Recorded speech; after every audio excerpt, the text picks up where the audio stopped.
Growing up, some of my favorite gaming experiences came from beat-em-ups. The stage and level designs were always incredibly charming, most of the time you would get to play as cool characters, and the objective was always simple: smash everybody and get to the end of the stage. The formula is a perfect fit for the world of Teenage Mutant Ninja Turtles, and fans of the Heroes in a Half Shell ate well in the video game world. Some of the genre's best games came from the lean green fighting machines, and the newest addition to the bunch, Shredder's Revenge, is one of the best callbacks in video game history. Fair warning, this video will contain spoilers.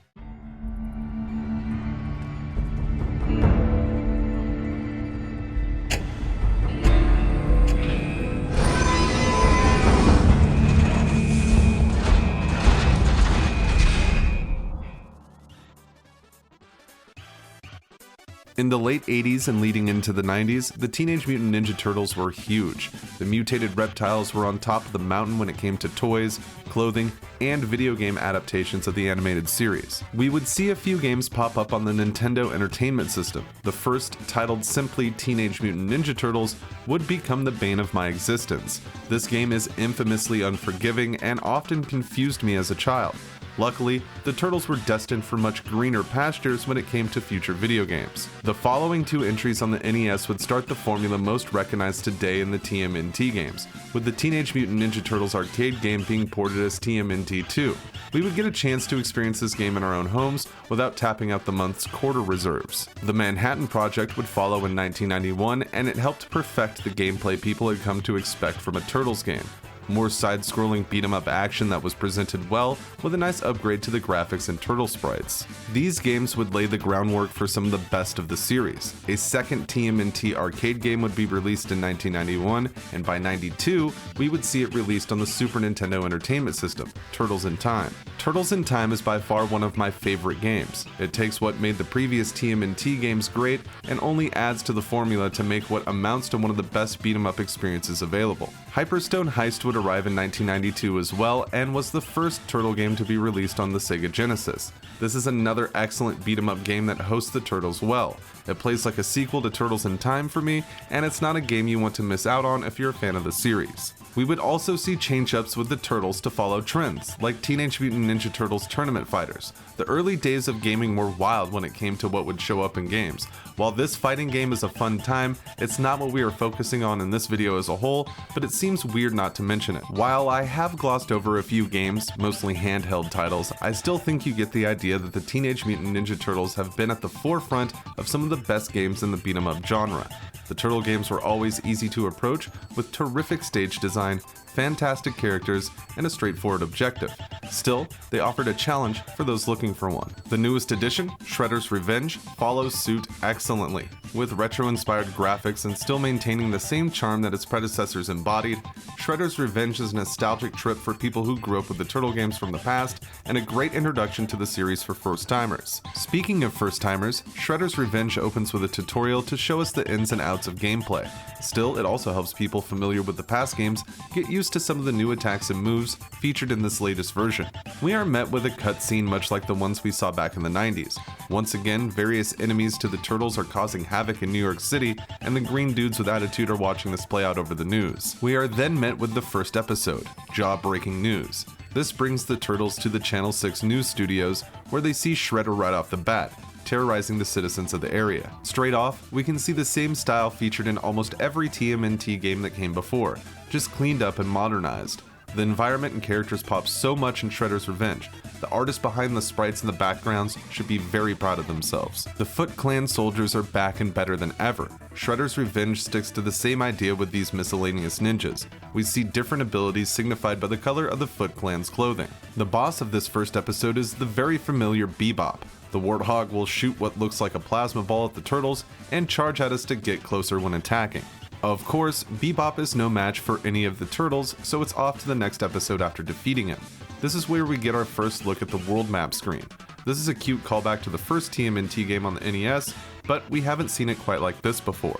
Following Rocksteady, we enter episode 2, Big Apple, 3 p.m.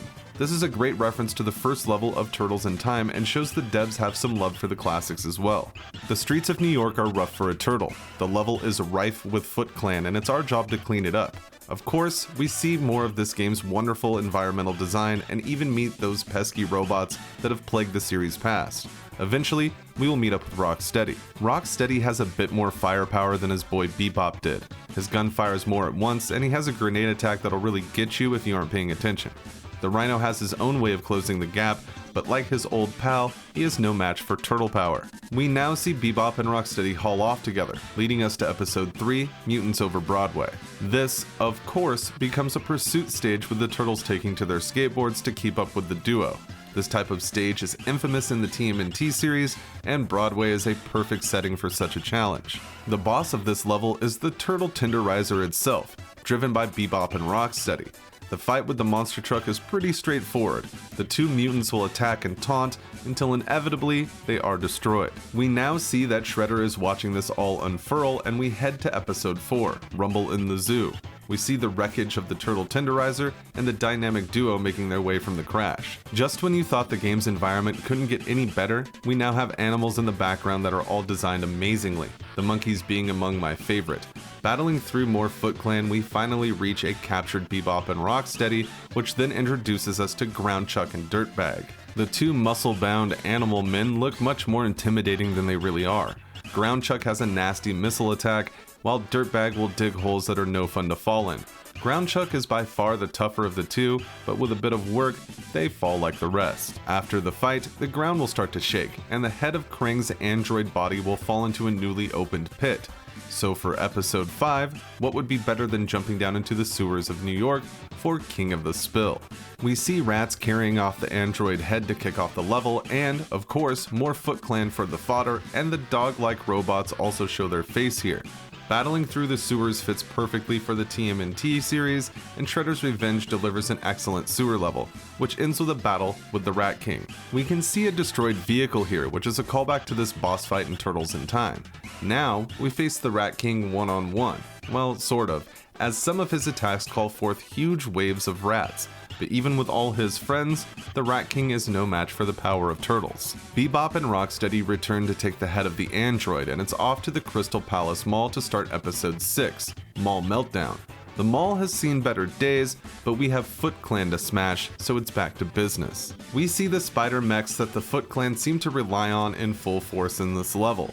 We battle through some absolutely iconic mall hotspots like the food court, escalators, and ending with the arcade, where Shredder will give us a tease. Still, ultimately, we meet the Dame of Games, Tempestra. When we do a significant amount of damage to Tempestra, she will spawn her minions to fight for her. During this time, she is invulnerable to injury, and we won't be able to attack her directly until we deal with them. Still, she won't stand in the way of our turtle quest. Finally, we see the body that belongs to the android head, hidden in Leonardo's favorite arcade game. This brings us to episode 7, Roof Running Reptiles. Bebop, Rocksteady, and the android body of Krang start off the level. Then it's off to the races against the Foot Clan on these New York rooftops. The roofs are loaded with archers and spear fighters, and of course, the background paints the scene wonderfully. After ascending to the top of a rundown skyscraper stuck in construction, we meet Bebop and Rocksteady again. This time we are fighting them both simultaneously, and they can be a bit of a pain when combined. After beating them, we see Krang's body get carried off, and we are thrust into the Manhattan skyline for episode 8, Panic in the Sky. Now on a hoverboard, we are tasked with catching up to Wingnut, who has the body in his grasp. The Foot Clan have adapted well to this level with their own jetpacks and flying boards. This stage acts similar to the surfing water levels from the classic games, with a nice twist of being above the city. We finally catch up to Wingnut at the end of the stage and battle him while circling the TMNT blimp and the distressed Statue of Liberty. Wingnut has Foot Clan cronies that make this fight more challenging, and his rocket attack should not be underestimated. Still, the Batman of New York will not stop the Turtles in their mission. Now, we are heading to episode 9, Crisis at Coney Island. This has got to be one of my favorite stages in Shredder's Revenge. The background art here in Coney Island is just perfect. They hit the nail on the head so well with the environmental design in this game. The Foot Clan has raided Coney, and we'll be fighting past kebab stands and rigged carny games in our quest to the finish.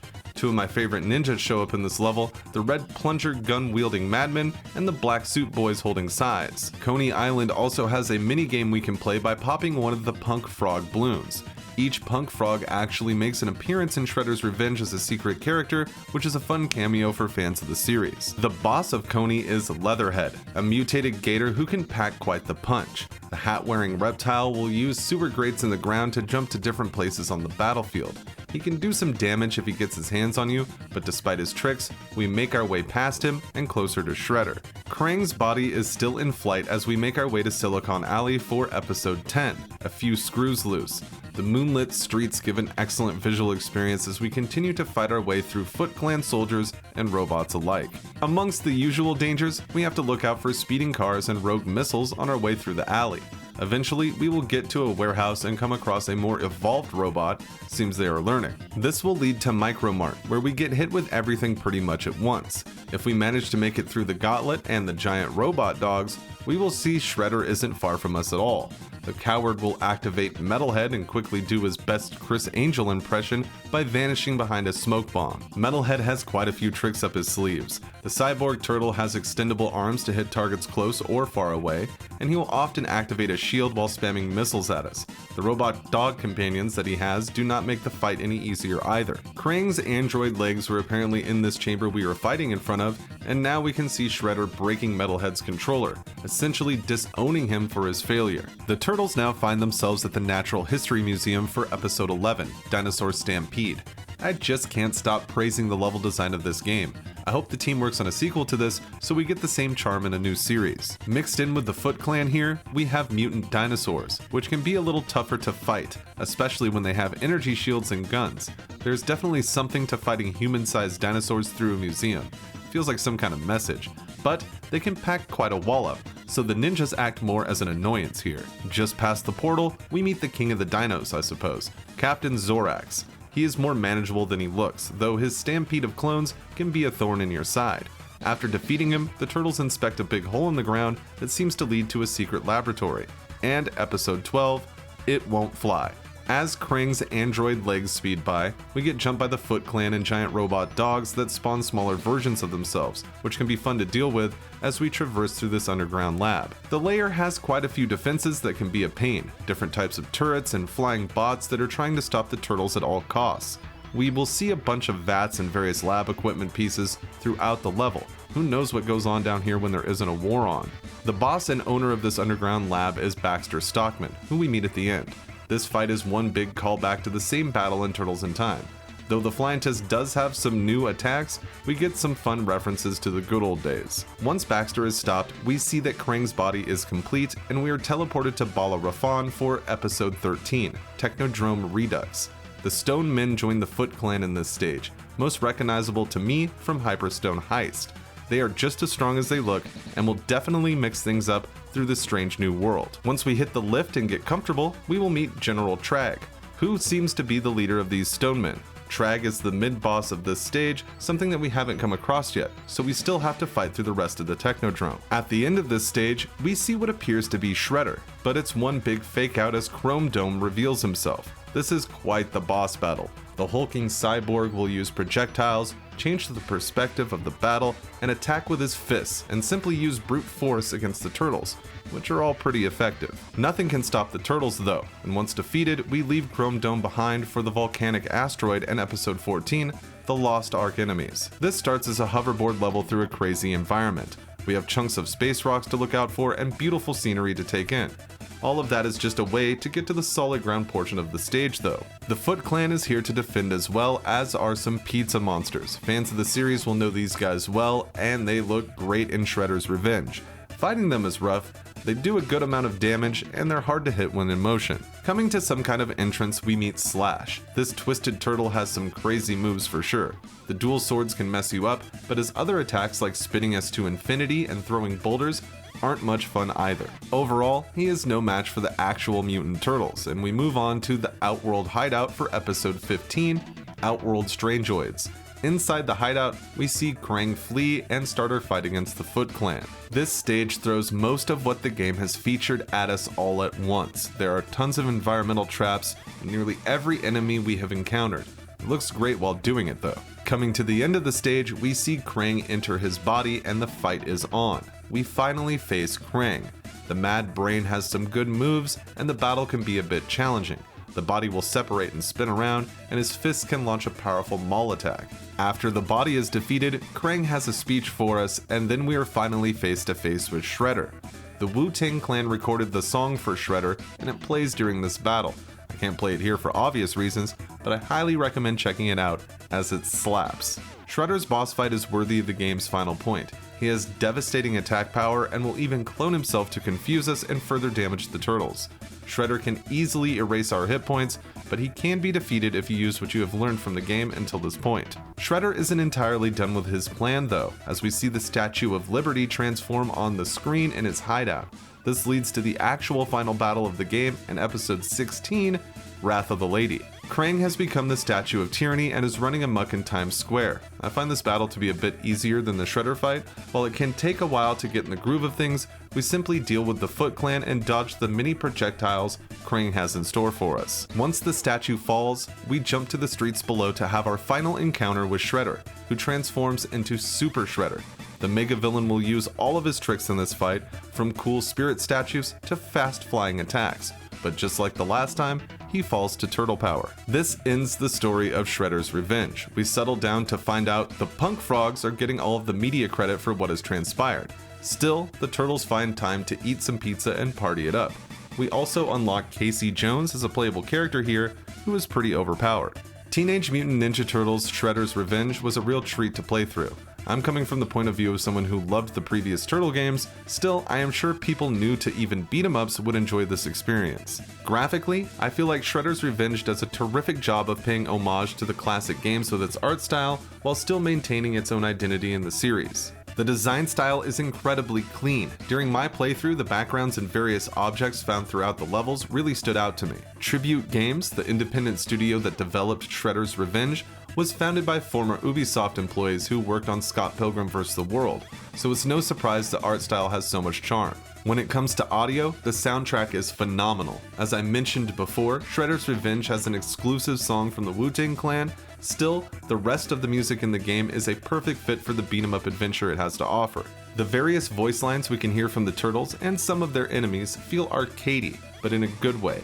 The way the sound cuts through the action embodies the old-school feeling of playing an arcade classic. With sharp vocals standing out over the fast-paced soundtrack, it's enough to bring you back to the 90s through your ears. The gameplay offered in the newest Turtle game holds true to its predecessors. You can tell that the people at Tribute Games were fans of the classics, as Shredder's Revenge plays like a finely tuned version of the arcade games. While Shredder's Revenge offers new moves and a nice difference between playable characters that really makes you feel like each one has its own strengths and weaknesses, it still manages to capture that same feel the classic Turtle games had with its gameplay. Each episode featured in the game is different enough to keep you interested, and it's not an incredibly long experience, taking just a couple of hours to play through all the levels, and that's if you're trying to find all the secrets. Games like Shredder's Revenge are perfect to pick up and play anytime, and players of any skill level can jump right in.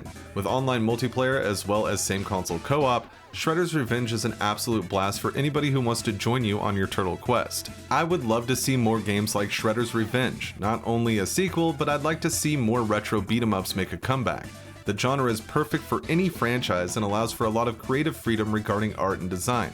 Plus the games are just a blast to play. In reality, most IPs or franchises could easily be adapted into this type of game, using popular characters from books, movies, or TV to make a fun and engaging experience in that world. This could even be the case for established video game characters looking to have that odd spin-off. Overall, as you can likely tell, I absolutely loved Shredder's Revenge. I played it on Xbox Series X, where it was available on Game Pass Day 1. This is one of the best indie titles I have ever played and has already become one of my favorite of the series. I recommend you give it a shot if you haven't already, because Shredder's Revenge is sublime. I gotta testify. Come up in the spot looking extra fly. For the day you die, you gon' touch the sky. You gon' touch the sky, baby girl. Testify. Come up in the spot looking extra fly.